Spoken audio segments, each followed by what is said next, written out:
नमस्कार, आप देख रहे हैं साधना न्यूज और मैं हूं आपके साथ रीना। चलिए बुलेटिन की शुरुआत करेंगे। दुर्ग जिले के हनोदा मिडिल स्कूल की डॉक्टर प्रज्ञा सिंह का चयन राष्ट्रीय शिक्षक पुरस्कार के लिए हुआ है।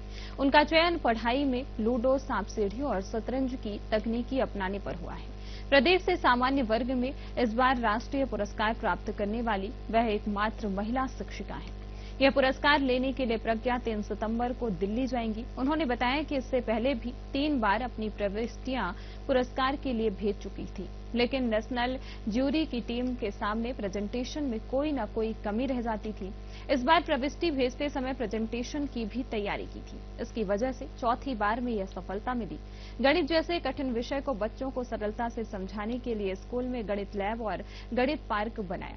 फर्श और दीवारों पर पूर्णांकों को दर्ज कर उनमें कुर्सी दौड़ कराई, तीरी पासा बनाया, घातांकों के शतरंज बनाए, अभाज्य संख्या की छलनी बनाई, लूडो के अंकों को जोड़ना सिखाया। राष्ट्रीय शिक्षक सम्मान में प्रज्ञा के नाम का ऐलान होते ही परिवार और सामाजिक लोगों व शाला परिवार में खुशी की लहर है। प्रज्ञा ने साधना न्यूज से चर्चा करते हुए बताया कि इन सब का श्रेय समस्त शाला परिवार के सदस्यों व साथ साथ मेरे परिवार के हर एक व्यक्ति एवं पतिदेव को श्रेय देने की बात कही है।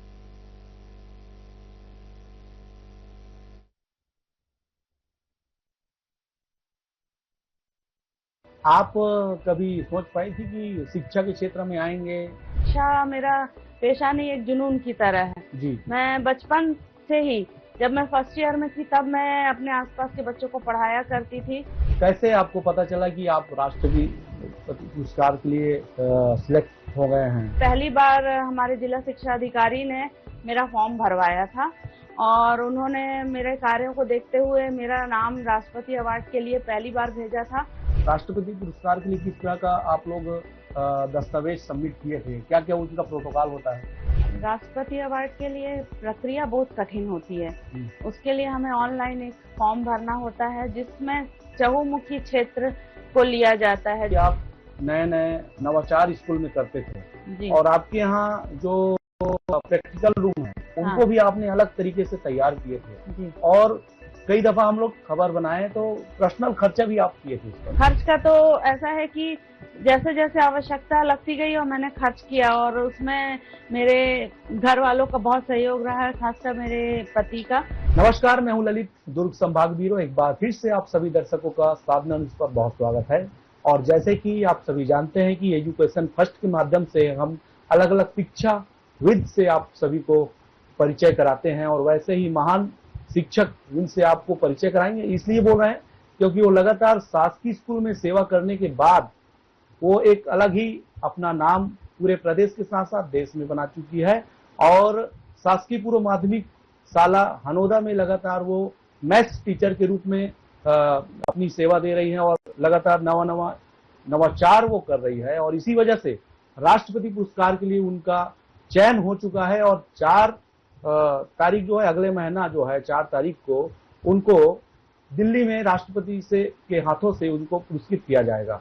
हम तमाम चीजों को समझेंगे कि वो किस तरह से संघर्ष की है इस जो पुरस्कार जो मिल रहा है उनको प्राप्त करने के लिए और किस तरह से उन्होंने बहुत सारी चैलेंजिंग को उन्होंने स्वीकारा और उन पर काम किया। सबसे पहले प्रज्ञा मैम, आपका साधना न्यूज पर बहुत स्वागत है। धन्यवाद जी। लगातार आप शासकीय स्कूल में सेवा देती हैं और उसके अलावा कई अलग अलग इनोवेशन भी करते हैं। घर पर भी आप पूरे परिवार को आप सहेज के रखे हैं।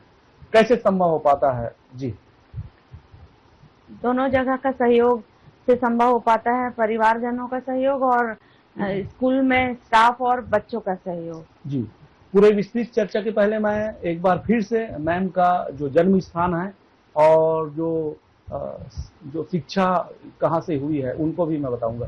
जी मैम, आपका जन्म कहाँ से हुआ? क्योंकि हमारे सारे दर्शक सुनना चाहते हैं क्योंकि राष्ट्रपति पुरस्कार से अब नवाजे जाने वाले हैं। आप कहाँ जन्म हुआ और पढ़ाई लिखाई कहाँ? मेरा जन्म बरेली में हुआ है और उसके बाद मेरी प्रारंभिक शिक्षा सागर में हुई और उसके बाद मैं माध्यमिक शिक्षा यहीं दुर्ग से, मैं आदर्श कन्या विद्यालय से मैंने 12वीं पास किया और उसके बाद साइंस कॉलेज से मैंने एमएससी किया और एमएससी करते करते मेरा विवाह हो गया था उसके बाद मैंने 10 साल के बाद फिर से अपनी पढ़ाई शुरू की, शादी के 10 सालों के बाद से। जी, आप कभी सोच पाई थी कि शिक्षा के क्षेत्र में आएंगे और छात्र छात्राओं को सेवा देंगे पढ़ा लिखा कर? बिल्कुल, क्योंकि शिक्षा मेरा पेशा नहीं, एक जुनून की तरह है। जी। मैं बचपन से ही, जब मैं फर्स्ट ईयर में थी तब मैं अपने आसपास के बच्चों को पढ़ाया करती थी, तो शिक्षा में शुरू से मेरी रुचि रही है और मेरा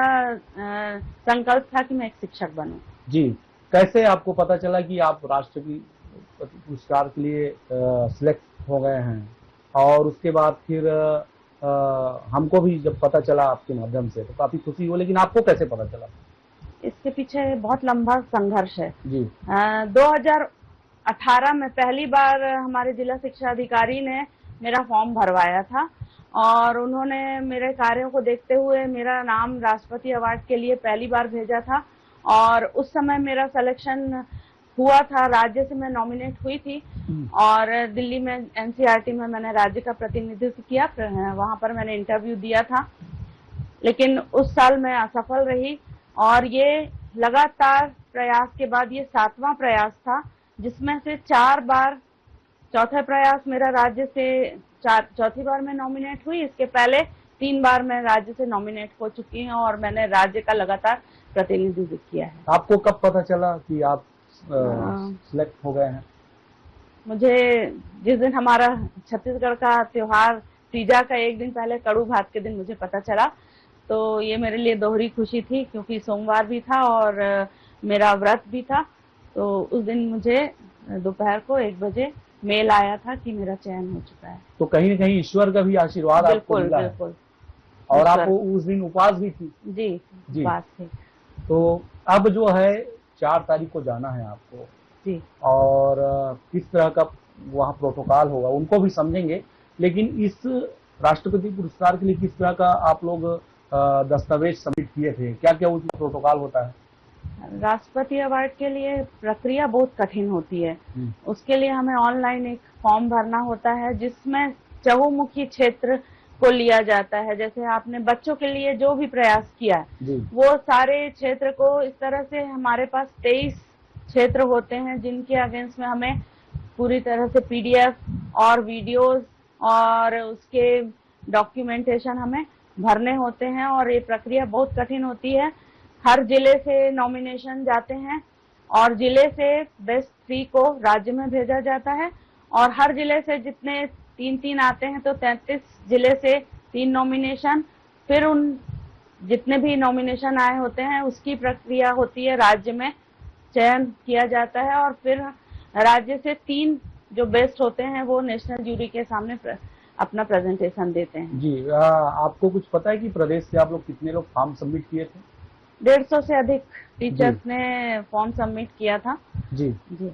अब आप समझ सकते हैं कि 150 से अधिक लोग इस राष्ट्रपति अवार्ड के लिए फॉर्म सबमिट किए थे। उसमें काफी प्रोटोकॉल हाई होता है और सारे दस्तावेज को बारीकी से जांचने के बाद, बारीकी से उसको खंगालने के बाद फिर जिनका जो दस्तावेज है काफी मजबूत रहता है, वाकई में वो कितना बेहतर काम किए शिक्षा के क्षेत्र में, वैसे ही शिक्षकों को लिया जाता है और उस शिक्षा के क्षेत्र में प्रज्ञा सिंह को सिलेक्ट किया गया। वाकई ध्रुव और छत्तीसगढ़ प्रदेश के लिए सौभाग्य हो गया कि प्रज्ञा सिंह जैसी महिला ने राष्ट्रपति पुरस्कार के लिए काफी मेहनत की। और मैम, हमारे दर्शकों को ये भी बताइए कि आप नए नए नवाचार स्कूल में करते थे और आपके यहाँ जो प्रैक्टिकल रूम है उनको भी आपने अलग तरीके से तैयार किए थे और कई दफा हम लोग खबर बनाए तो पर्सनल खर्च भी आप किए थे उस पर। जी। खर्च का तो ऐसा है कि जैसे जैसे आवश्यकता लगती गई और मैंने खर्च किया और उसमें मेरे घर वालों का बहुत सहयोग रहा है, खासकर मेरे पति का, जो हमेशा मेरे साथ लगे रहते हैं और उन्होंने आगे बढ़कर हर चीज में मेरा हौसला बढ़ाया और इसलिए मैं आज यहाँ पर हूँ। आपको सबसे बड़ी चुनौतियाँ कहाँ मिली? चुनौतियाँ तो हर जगह थी, क्योंकि मैं यहाँ पर बताना चाहूंगी पारिवारिक चुनौती पहले बताना चाहूंगी कि शादी के 1 महीने बाद मेरी सासू माँ का देहांत हो गया था और उस समय मेरी उम्र मात्र 21 साल थी और उस समय से मैं घर की जिम्मेदारी निभा रही हूँ। तो अचानक से मेरे ऊपर जिम्मेदारी आ गई और उसके बाद 10 साल तक के मेरा शिक्षा से कोई नाता नहीं रहा, लेकिन एक लगता था कि मैं कुछ करूं, तो इसलिए बच्चों को ट्यूशन वगैरह लेती थी। और 2008 में मेरा व्यापम के माध्यम से इसमें चयन हुआ, शिक्षा में गई मैं। और तब से मैंने लगातार देखा कि जब मैं स्कूल गई तो वहां पर नई चुनौती थी कि जो गांव था वो श्रमिक बाहुल्य था और वहां पर नशे की प्रवृत्ति बहुत ज्यादा व्याप्त थी। और मैं एक बालक शाला में मेरी नियुक्ति हुई थी, तो वहां पर मात्र 2 शिक्षक थे और वो भी नशे की गिरफ्त में थे, और यहाँ तक कि छोटे छोटे बच्चे भी नशे में लिप्त रहते थे। तो वो मेरी मेन चुनौती थी। और मैं टिपिकल एक राजपूत परिवार से आती हूँ और एक बहू का दर्जा रखती हूँ, तो यहाँ पर भी मेरे लिए चुनौती थी कि हमारे घर में बोलते थे कि ऐसी नौकरी आप ना ही करें तो ज्यादा बेटर है। लेकिन मैंने उस चुनौती को पार किया, मैंने वहां पर धीरे धीरे प्रयास किया और माताओं को स्कूल से जोड़ा। और माताएं पहले स्कूल नहीं आती थी अपने बच्चों को देखने के लिए, और वहां से मेरी शुरुआत हुई। जब उन्होंने देखा कि एक महिला हमारे गांव में शिक्षक बन के आई, उसके पहले कोई भी महिला शिक्षक वहां पर नहीं टिकती थी, या तो ट्रांसफर लेके चली जाती थी या तो नौकरी ही छोड़ देती थी, इस तरह का माहौल था वहां पर जी। तो वहां से मैंने शुरुआत की। तो 2 साल मैं उस स्कूल में रही, प्राइमरी स्कूल था बालक शाला, तो वहां पर बहुत अच्छा रिजल्ट रहा। और उसके बाद दोबारा मैंने परीक्षा दी और मैं फिर यहाँ मिडिल स्कूल में आई। तो यहाँ पर मैंने देखा कि बच्चे जो है ना गणित से बहुत ज्यादा डरते थे, तो उसको सरल बनाने के लिए मैंने छोटी छोटी ट्रिक्स और TLM बनाना शुरू किया, जिसका बहुत अच्छा फल मिला मुझे। जी। और जब कभी भी कोई भी बढ़िया काम, अच्छा काम आप जब करते हैं तो कुछ विरोधी लोग भी काम करते बिल्कुल, हैं। बिल्कुल। और वही विरोधियों के कारण एक व्यक्ति और आगे बढ़े चले जाता है। जी। तो उनकी भूमिका को आप किस तरह से देखते हैं? तो चैलेंजेस तो मेरे साथ हमेशा ही रहा है। देखिए, मैं जब TLM बनाती थी तो घर में भी उतना समय नहीं मिलता था और स्कूल में भी नहीं मिलता था, तो मैं उसको लेकर आती थी TLM को, और रात में 11 बजे के बाद मैं बैठ के बनाती थी। 1-1, 2-2 बजे तक के मैं काम करती थी और सुबह 5 बजे फिर उठती थी। और मेरी दैनिक दिनचर्या, क्योंकि मैं घर में एकमात्र महिला हूँ और मेरे बुजुर्ग ससुर जी थे, चाचा ससुर थे, तो सारी जिम्मेदारियों का निर्वहन करते हुए, और साथ में स्वास्थ्यगत भी समस्याएं मुझे थी।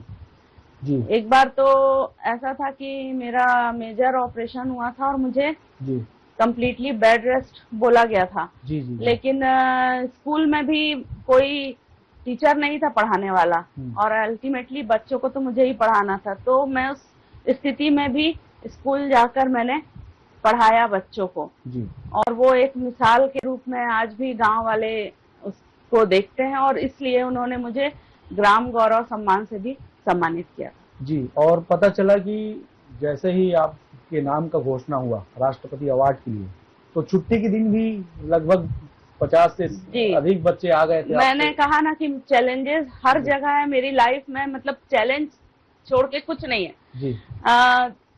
कल छुट्टी के दिन, तीजा के दिन, नेशनल टीम जो आई थी हमारे स्कूल में डॉक्यूमेंट्री शूट करने, तो तीज हमारे छत्तीसगढ़ का मुख्य पर्व है, और ना बच्चे थे ना टीचर थे, हमारे स्टाफ भी सारा तीजा गया था, मैं खुद तीजा चली गई थी।